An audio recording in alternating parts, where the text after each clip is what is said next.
What is 8 divided by 2 times 2 plus 2? Alright, let's see what people are saying. 1. The amount of people saying 16 need to retake math. I took 3 calc classes, differential equations, and linear algebra. It's 16, bro. You definitely need to go back to school. It's clearly 1. The answer is 100. I have 2 math degrees. It's 1. Girl, get a refund. People out here saying it's 1. All my hope in humanity is lost. Well, I'm sorry that your hope in humanity all relies on the general public knowing the order of operations. But the reality is, this is just a bait post. Now today I want to talk all about internet bait. There are many different forms of it, and you probably fall for more than you think. Now let's take a look at this actual problem, the 8 divided by 2 times 2 plus 2. If somebody comes to you and says, "What is it?" you should answer with a very poorly written question. Because if somebody was really looking for the answer, it would be written like this, or like this. And because it's so poorly written, that's what leads to it being so debatable and controversial. So if you remember back to algebra class where they teach you the order of operations, where you got parentheses, exponents, multiplication and division, and then addition and subtraction. The way people look at this, everyone does the 2 plus 2 in the parentheses, but then what it really comes down to is, do people do 8 divided by 2 and then multiply the 2 times 4? Or do they multiply 2 times 4 and then divide 8 by 8? So that's why there's 2 separate answers. And in reality, both of them can be correct depending on what mathematician you ask. And you know, it's really funny that you think back to algebra class, and everyone at the time was thinking, what, this is so stupid, why do we need to learn this? I'll never need to use this in my life, why should I care about order of operations? And then fast forward 20 years and everyone wants to fight to the death over what they think they know.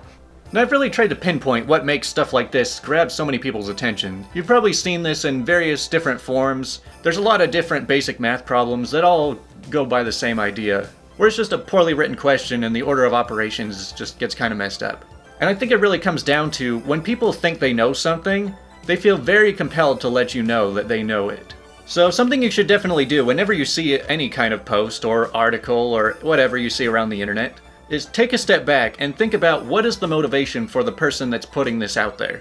Now I've been very surprised because I've seen these math problems pop up on Twitter, Facebook, even like chat rooms, and nobody can resist jumping in and answering it. But let's take a look at some other ways that people get baited on the internet. Now there's a lot of people out there in marketing that use a lot of different kind of tactics because they know it draws in attention. I mean, YouTubers have to deal with it, which is why you see so much clickbait all over YouTube.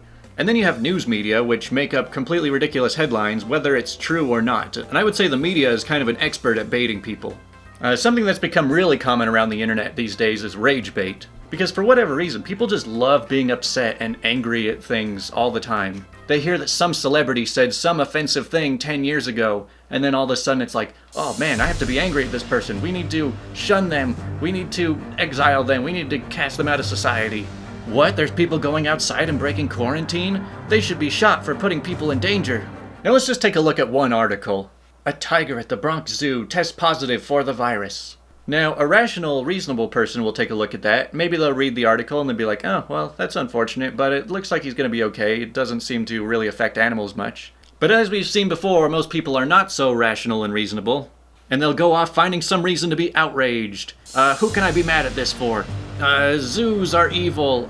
It was probably some stupid people at the zoo that caused it. Or, this is probably the president's fault somehow. Now, like I said, just take a step back, realize that this is not really that important, it really doesn't affect pretty much anybody's life, and maybe read the details next time.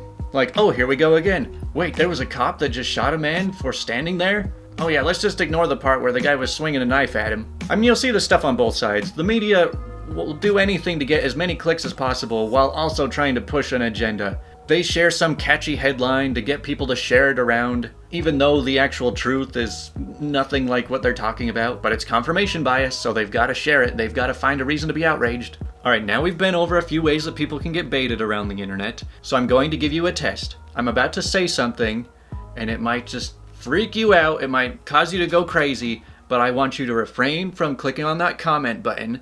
Just don't say anything, don't type anything up, I know you're really going to want to. Alright, you ready? Trump's not that bad. Now don't do it, don't click on the comment button, don't be typing away, I know it's hard.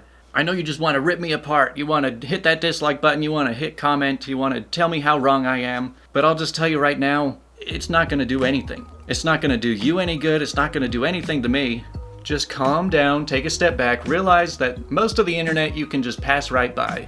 You know the best way to treat the internet? Just go along, only pay attention to the things that you like. Pretty much just ignore all the things that are gonna get you upset or riled up. If seeing articles or people talking about certain things just gets you really riled up, then just shut it off. Just block it out. Maybe just don't even go to that website anymore. I mean, honestly, it was kind of hard for me to find examples for bait because I block out that stuff so much that now that I had to go and look for examples, I'm like, where do I even find this stuff? I never look at this kind of stuff. So hopefully now you can be a more responsible internet user and don't fall for all the things that try to... Hold on one second. Like Asian women? These women desperately want a boyfriend. Warning, these girls will pursue you.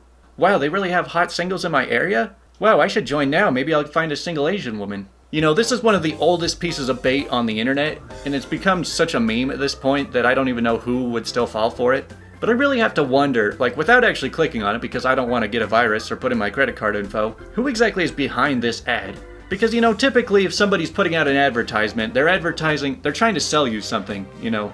They're trying to sell you a product or they're trying to get you to go to their website. But what in the world are they trying to sell us by offering hot single women? Do they just have like a warehouse full of women and you can just order one, they'll just deliver it to you? I mean, the thing that seems most realistic is it's advertising a dating site, but most dating sites have like 3 times more men than women, so there really aren't any hot, desperate women looking for you. I mean, maybe they're advertising for escorts, but that's what I'm talking about. You should always look behind the post. Who is posting it and why are they posting it? I mean, obviously they're trying to sell you something. They're trying to get your credit card details. I mean, this is just a pretty obvious scam, let's be honest. Well, this video is now transitioned from answering poorly written math problems now to hiring escorts, so I don't really know how to end this video, so I guess we'll just call it good. You know, sorry I didn't do a video last week. It's not that I wasn't trying. I actually put a lot of time working into a pretty massive video, like a new type of video that I've never tried before, and it's turned out to be a lot more difficult than I expected, and so I've got tons of time put into this thing, and it's not going very well. I might finish it and release it, or I might even just end up scrapping it. I don't know. Like, this channel's kind of in an experimental phase right now. That's the reason it took me so long to start this channel, was because I didn't know exactly what I wanted this channel to be about, which is why right now it's just whatever I feel like talking about. Hopefully I can find some sort of continuity. It is a little bit difficult coming up with like a brand new, completely unique idea every week to talk about. And I'm also not sure if I want to make this more of like a funny channel or like me just pointing out the flaws in humanity, because so far I've been like right on the line, right in between those for all these videos so far. But hope you're all having a good quarantine, and I'll see you guys next time.